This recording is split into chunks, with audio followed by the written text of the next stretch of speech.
It's like, just pay musicians what they deserve rather than you pocketing billions. And then maybe they won't have so many like issues.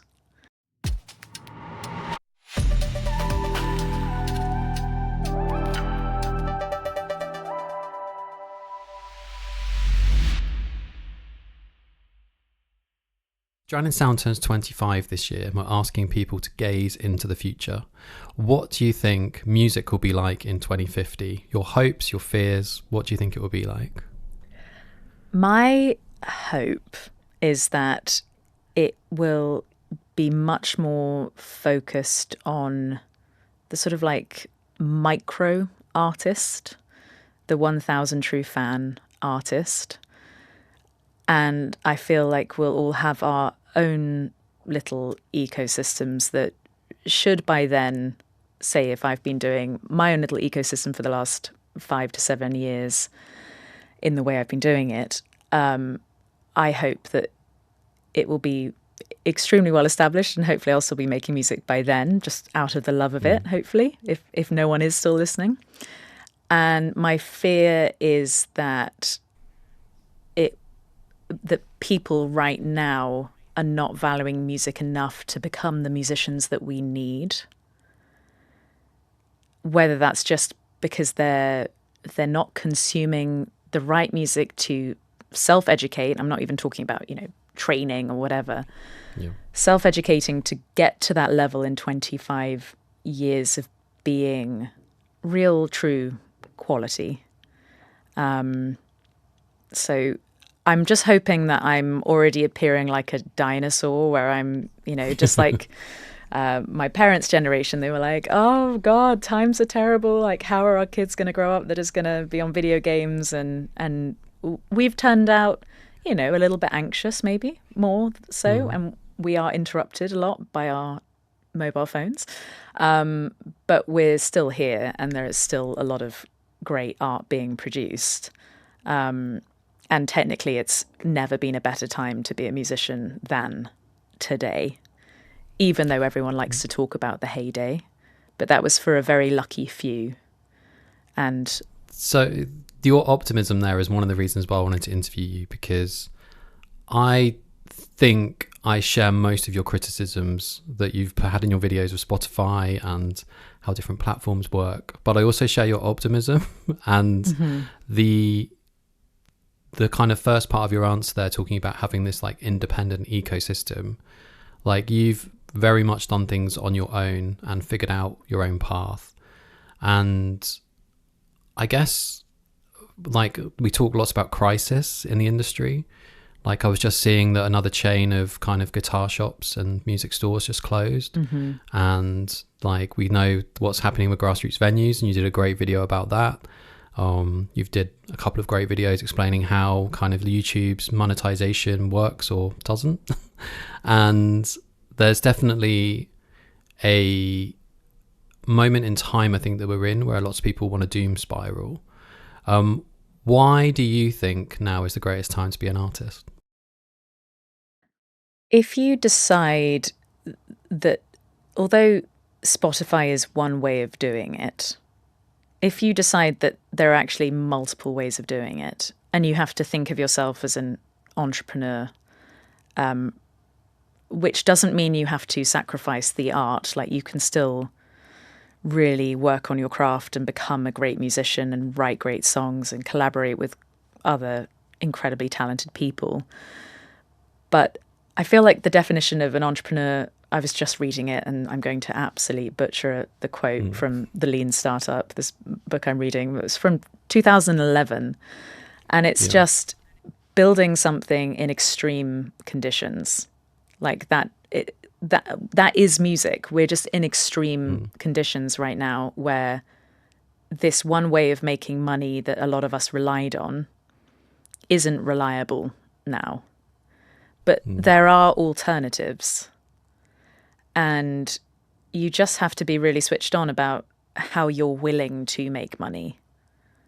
Because you have to make money to be existing. Like, it's so expensive to live. So it's just being like, I'm angry at certain things, and how, Spotify will be like, oh, well, we're helping artists. And I just recently read that they've started this mental health support for a mental health charity, which in one way is amazing. But in another way, it's like, just pay musicians what they deserve rather than you pocketing billions.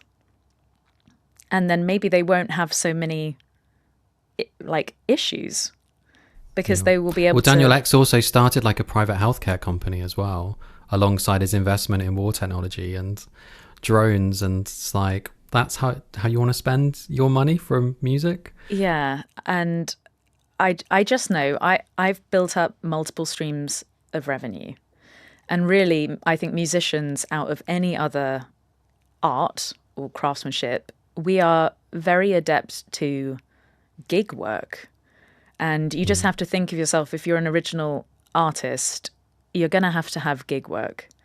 My gig is YouTube, but it was pub gigs. It was weddings. It was teaching. It was temping. So I was used to holding multiple streams of revenue and just, hoping I covered my rent and covered my expenses. And now it's just different, and it's in public. It's just shifted to digital platforms. Yeah, it's just all digital. Even my physical merchandise is sold through my Shopify store, which you have to learn how to run as an artist now. So I feel like I like making a stand, but I have to also provide, if I'm going to show the problem, I also have to help provide a solution. And that's just by building what I'm building in public. And people can take or leave my advice, and I share my failures. But I love having two kinds of voice. I like having my art and my songs, and I like them being kind of untouched by having to earn money. But I've actually built an audience who support that original music so much that I'm a very, in one way, very successful independent artist. Tomorrow is the year anniversary of my album being completely out, but over 2 years, it's generated 6 figures of income, which not many. And I'm just putting that out there just to, for people who don't know who I am. It's I'm doing all right as an original musician, and I just want people just to hear some of my advice, because I've made so many mistakes and I could actually save them some time. Which is very much the premise of this kind of podcast and a lot of the other kind of areas that we've covered on Drown in Sound in the last couple of years. Like no one needs to run into the same wall. This is not men's Derek Goats territory. Like, we need to really understand, like, if there's something that doesn't work, like, how do we learn from the kind of mistakes and the errors, and kind of collective wisdom's the thing that I've been talking about quite a lot for this podcast. How can we help people make sensible decisions? And I guess one thing from watching some of your videos, it sort of reminded me a little bit. I'm friends with a YouTuber called Mooncat who does video essays, and her first essays were all kind of about multi-level marketing. And she started to realize actually she was making videos about capitalism. Just MLMs as a scam was kind of a extreme version of that.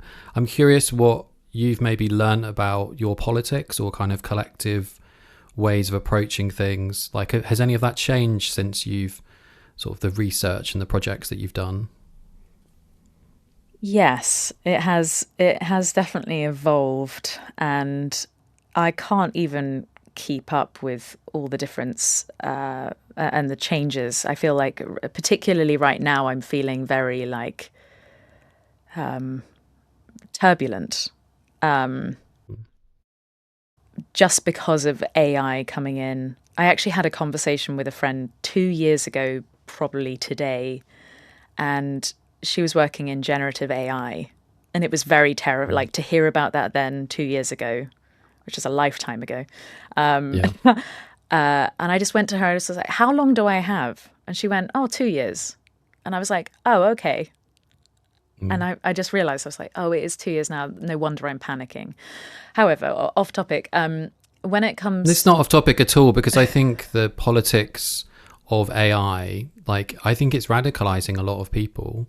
Like, there's something shifting in the, oh, so your billion and billion dollar company can't operate without breaking copyright law.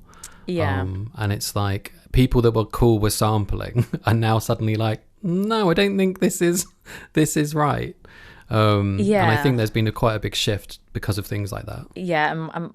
I am sort of, relying on our most recent video about the UK government and their AI policies that are just... The scary thing is that I have a really lovely platform, but it's not big enough. And when you have someone like Elton John or Dua Lipa talking about these things and being concerned, and they're sharing their concerns, but no one's really listening to them, you do feel helpless. And I think it's really going back to, okay, music already, there's 100,000 tracks uploaded to Spotify today. Yeah. So you already can't... Every single day. Every single day. So you can't be heard anyway. Like, it's very hard to break through. Very, very small percentage do. And I could say this exactly the same for YouTube. Billion hours of content uploaded every hour. And I seem to have a channel, and I just feel grateful for that. But I know that starting now is very different to starting 7 years ago, very different to starting 17 years ago. All I'm just thinking is like, okay, if we can't go big, like if I boycott Spotify, it won't make a difference. Even if Dua Lipa does, even if Elton John does. Neil Young already had, Joni Mitchell removed all her stuff, and no one cared. And I, as a user, don't even care, because I have all my playlists that I've shared with my friends, and we're in a little ecosystem of sharing the music that we, have loved for years, or are discovering. And it's just an easy, shareable thing, and it's just commoditized. And I know that I'm doing that as a user. So if my user experience is like that and like everyone else's, and in one part of my brain I don't care, but then I'm a working music, the dichotomy there is just like it's very worrying, because I see why people don't mind the idea of AI then making that 200, 300,000. And what we've noticed is Spotify have been using AI artists all along, it seems like. All the Liz Pelly's book playlists. talks about that quite a bit, doesn't it? Yeah, it's now you just look and you're like, oh, how is that person getting that many monthly listeners, but they have no social media presence? They don't have a reputation. They're not a real person.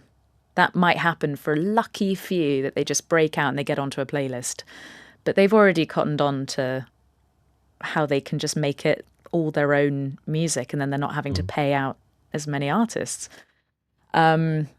So I just want people to think small. I talk to artists and up and coming musicians, and I just go, have you emailed 100 fans this week? Do you have 100 emails on your newsletter? It's like very old school, but even if you just apply it to business, having a mailing list is incredibly important to startups in general, no matter what the field is. So with music, it doesn't sound manageable, but if you just focus on 100 people first, and then you try and build over, it might take you 10 years, to 1,000 true fans, which might mean you need, a bigger top of funnel platform, whatever your choice is. Or it might mean playing weddings, playing pubs, and going around with a notepad like I used to, and being like, can you write your name and email if you're interested in joining? Like, my mailing list was started in maybe 2007. So if artists can just look at what the end goal is, but actually just break it down into smaller chunks, I think it will be a lot more manageable to be sustainable.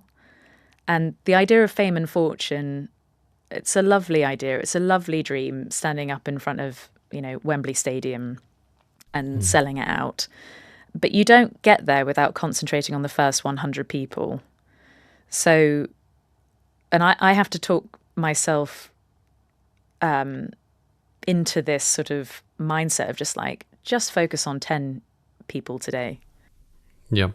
It's interesting. The last episode that I recorded, Nikki Calamari talked about just getting 5 fans. And then from there, you can kind of just grow out slowly, because all those 5 fans might tell 5 people. Exactly. And then slowly the network effect.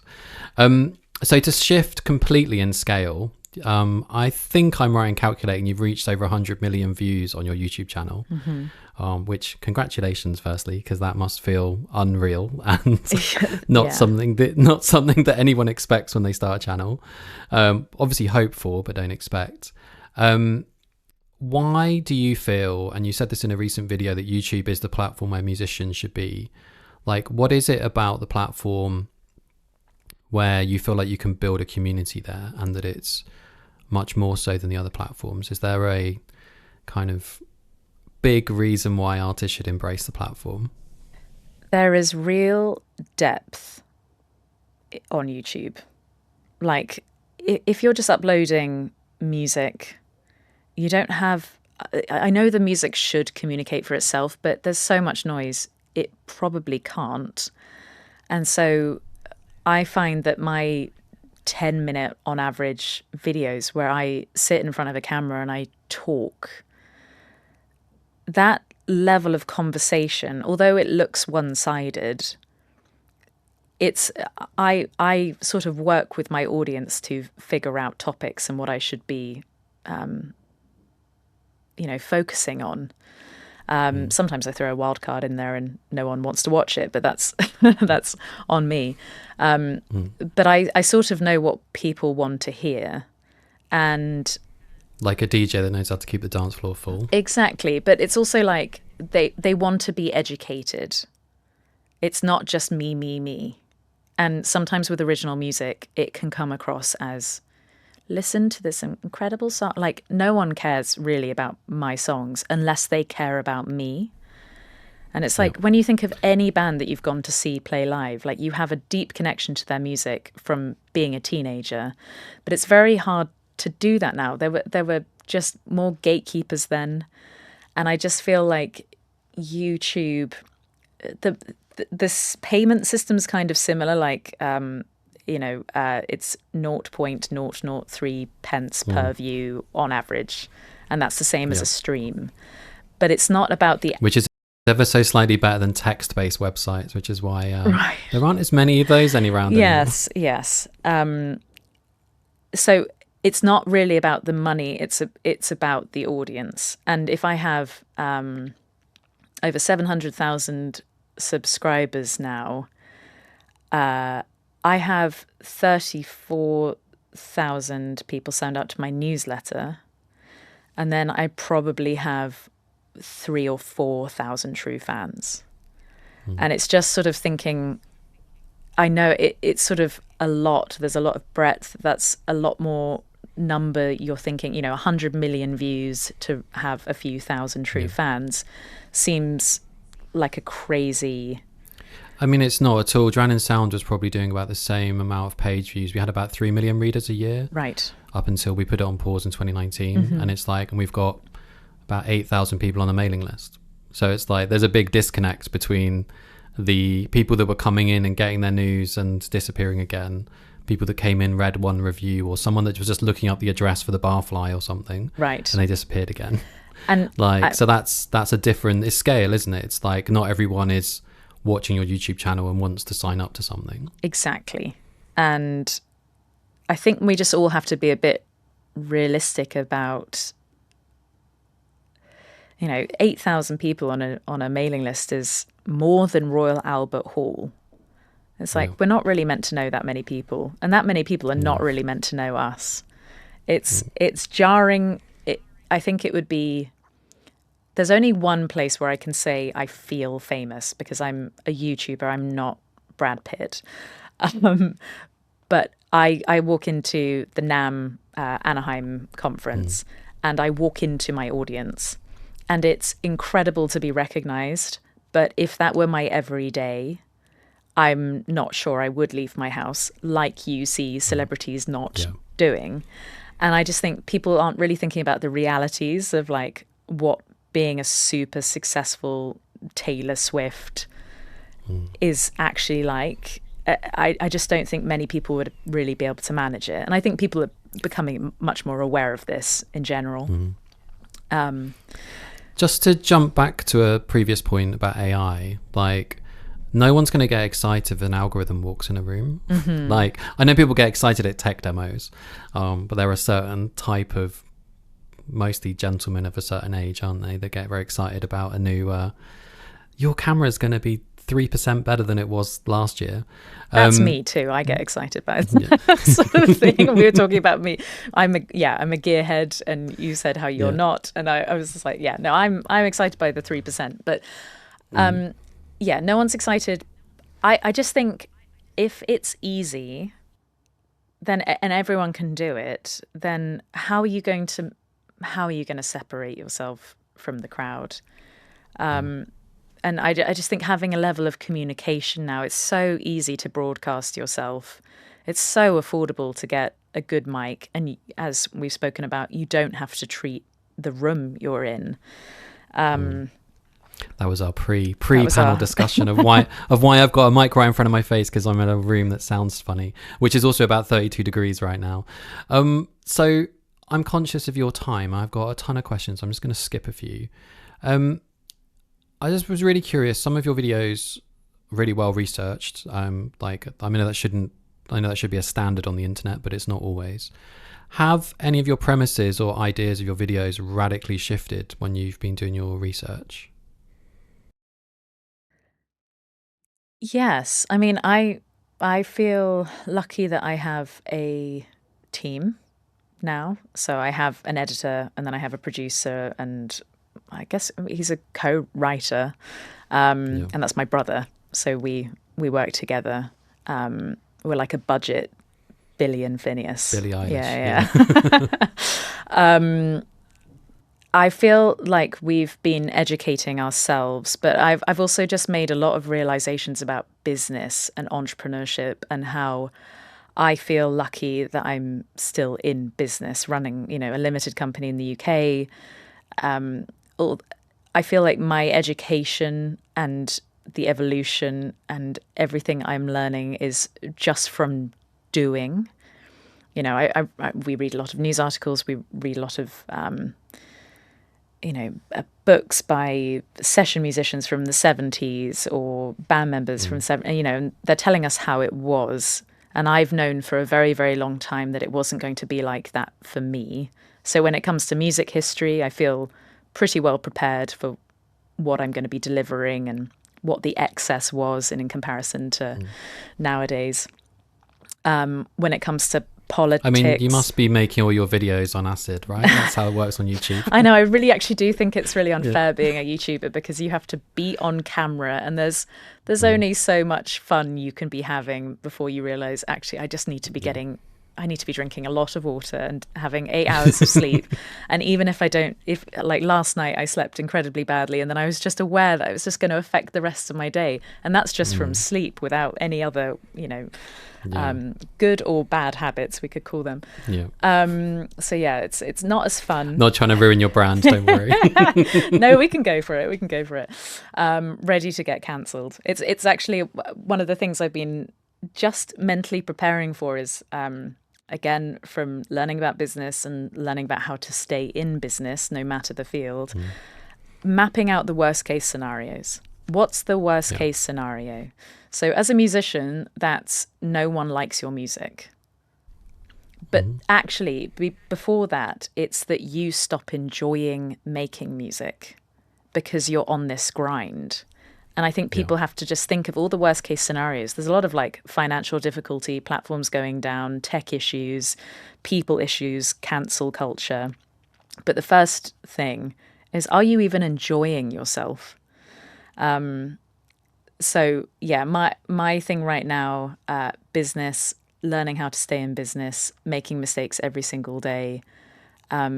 That's where I'm constantly learning and changing. When it comes to UK government policy or my politics, I feel pretty well grounded in that. It's always a bit of a shock when you do discover that the billionaires that we thought were there to save us just turn evil.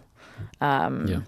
But that's happening in front of everyone's eyes, and it's all very public. So It's also the accumulation of enough resources to become a billionaire pretty much signals that someone was not on the path to great human endeavor. yeah, You're and probably on the path to collect money. yeah, I mean, if I sort of, I would love them to be, incredibly well taxed and everything, but we just know that it's just not going to maybe work out like we all want. And we also know that they're not particularly happy people, and that's also what we want for ourselves. So it's just sort of focusing on the craft. I probably can say to myself, I should stop complaining, and I just want to keep acting on this thing that I want to keep alive for as long as possible. And that is me being creative. And even right now, I'd say the last 6 months, I haven't been managing my brain well enough to be as creative as maybe I was in the past. And it's just, it's not even necessarily like a mental health topic. It's a bit more like brain health, like genuinely doing all the simple things. I mean, everything that's going on in the world, it's pretty hard for most people to be creative if they've got levels of empathy in them. I think there's like from tariffs impacting merch prices through to obviously the various things in the news. I have a billion other questions to ask you, and I'm going to try and rattle through a few of them quite quickly. One thing I was really interested in when you talked about YouTube being a great platform, I was really curious. Like lots of people talk about the conversion pipe from TikTok, and like there's loads of strategies you can download if you just comment with a certain word underneath someone's Instagram video to get a course that it's going to cost you like $1,000 or something. How have you found converting your audience, even though your music's in the same stream to your music, and then getting them off the platform to buy something? Like, is it easier for someone to continue to support your kind of much more like some of your video essays that have been quite big and then become a patron, or to convert to a course to kind of learn more from you? Like what have you found, I guess, similar, different and challenging?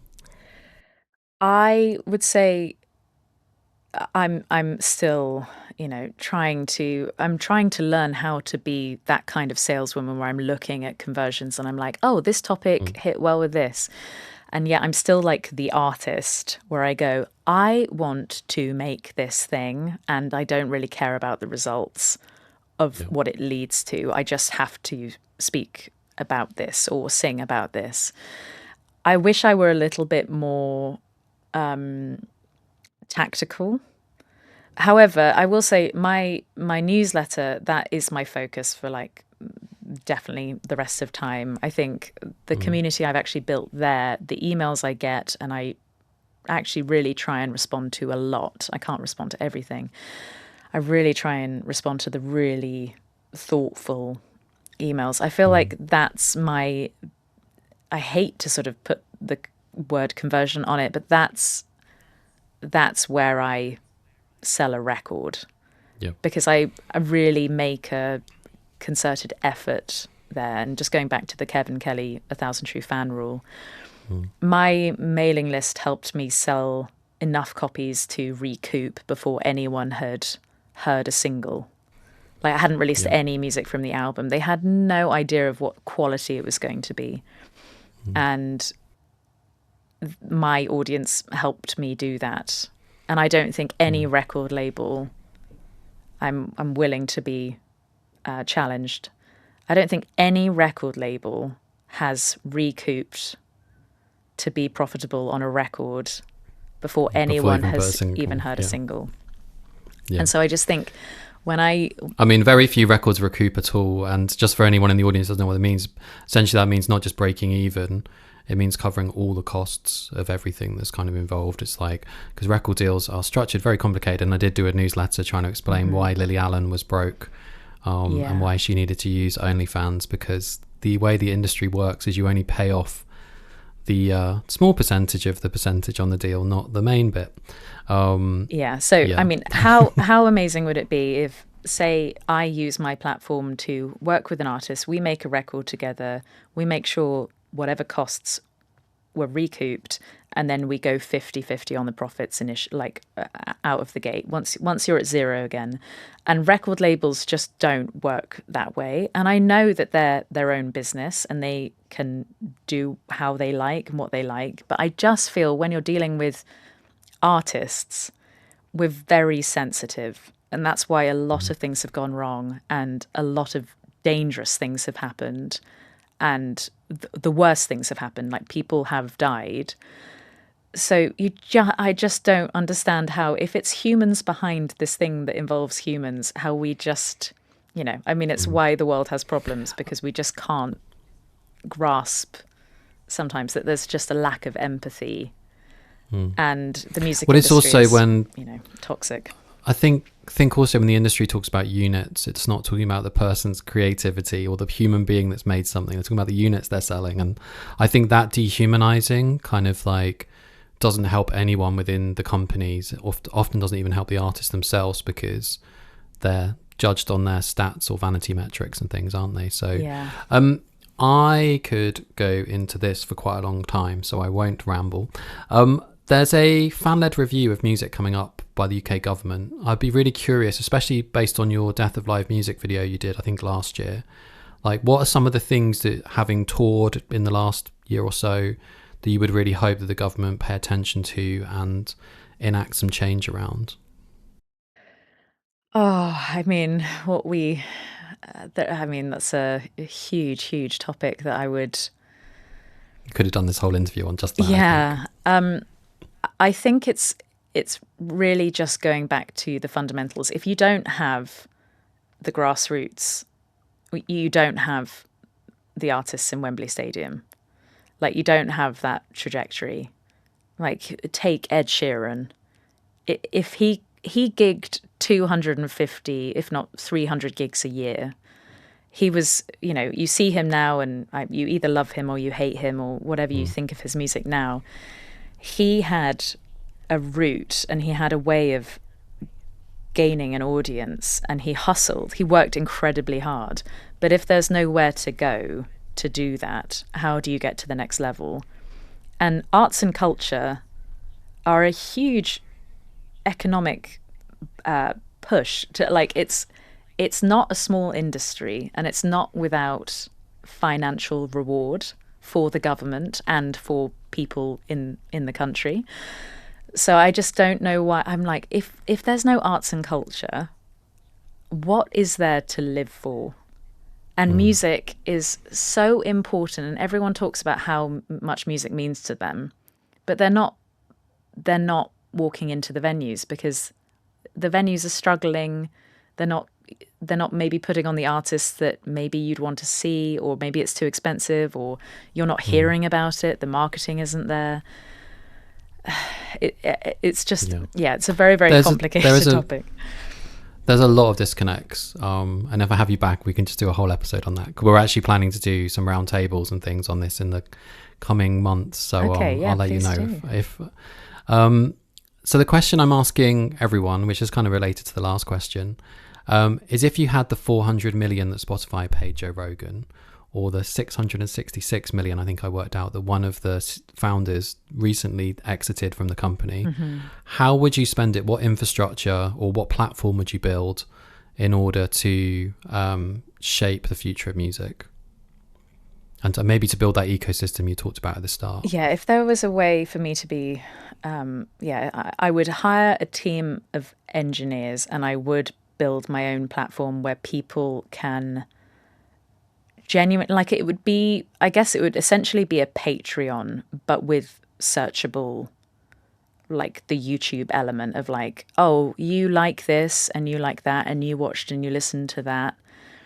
So it would be just an amalgamation of that.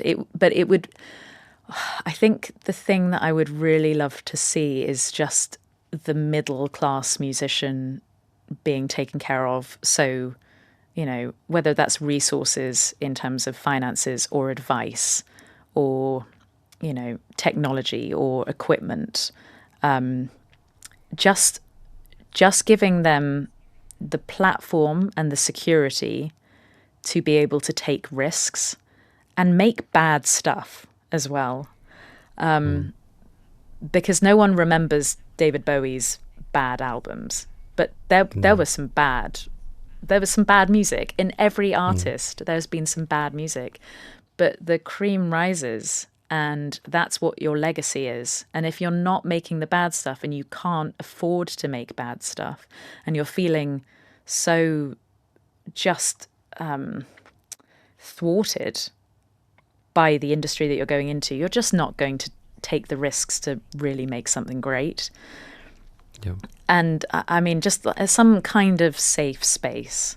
And it doesn't even take 400 million. Yeah. So that's what I would do. And that's, I'm trying to think of ways of like how I get myself secure enough that I can start, but I'm not secure. And so, trying to figure out the blueprint and trying to share audiences as well. Yeah. Yeah. I mean, we used to have amazing compilation series. You could get people tuning into a radio show, magazines, like all of these things cross-pollinated audiences. Yeah. And I think there's something about the creator economy that has made the silos that people exist within stronger. Like even MySpace had top 8s where people showed off like other things you should go check out. And I think there's definitely a lot in there from what you just said. So I've got one last question for you. I noticed you've started making documentaries with Nebula. Mm-hmm. Do you feel like that's going to be the future for, I'm going to use it in scare quotes, YouTubers like yourself? Do you think that making kind of deeper, longer form commissioned content, do you think that's maybe where things are starting to shift? Maybe, but I learned a lot from making my own documentaries, and I've made a few now of varying degrees. The longest just now being out about Dire Straits. I've made one about my own initial acoustic album called Songbook and the process of that. I've made one about, you know, the history of a guitar manufacturer called Martin. I think I don't really have the resources and the time to be able to make the documentaries that I dream of making because of the YouTube machine needing to be fed. So I would love more time, but right now, even us learning that, pushing ourselves to do something like that, and then realizing, you know what, we really know how to make a great 10-minute video, but we need to be making a 10-minute video every day to survive. So I also have to think about the next album, of which I have maybe 30 songs, but none of them are good. And I have to look at them and go, oh God, like I've got 3 okay songs for the next album. How does that come to fruition unless I really put my undivided attention? So I'm just learning to focus. Other YouTubers in other fields or in just different parts of their career, if they're interested in that, they should go make that, because I want to be watching longer form stuff. I'm watching YouTube on my TV just like a lot of other people. It's my more creative Netflix, I'd say. But yeah, I learned a lot. I will be doing more in future. I think they're just going to be a bit more personality driven, of things I'm going to deep dive in and parts of my history that I want to explore deeper, maybe more than music history that's already existed, I think. So an AI agent could take over making your YouTube channel, and you could spend more time making music and documentaries. I've actually been but you love making the YouTube videos. I've been a deep fake this whole time. This isn't even me. This isn't exactly, real. Yeah. That's my big fear. I was like, can I? No, there's no glitches. Well, thank you so much for your time. It's been really interesting, and I hope that people dive into some more of your videos. Oh, thank you so much. Because I think there's a lot in there, and I might drop some clips into this episode as well, because I think there's lots of really valuable things. And like, that's the thing, put valuable things out even on a platform where it's free to consume, and that's kind of how the system works, isn't it? So I think trying to figure out how people create that sort of echo that sits alongside their music and kind of brings people in feels like the thing that you've really maybe mastered. I don't know whether that would, if you feel like you've mastered it. I knew you were going to react like that. Definitely have not mastered it. Learning every day, getting a kick in the face every day too. I think if we can all just think of how we can educate each other by telling stories, I think that's the only way we're going to break through and, not necessarily change people's minds, but help evolve each other. And just, gradually, bit by bit, just realize what art is again, because it is very, very important. But thank you for having me. That's the perfect ending.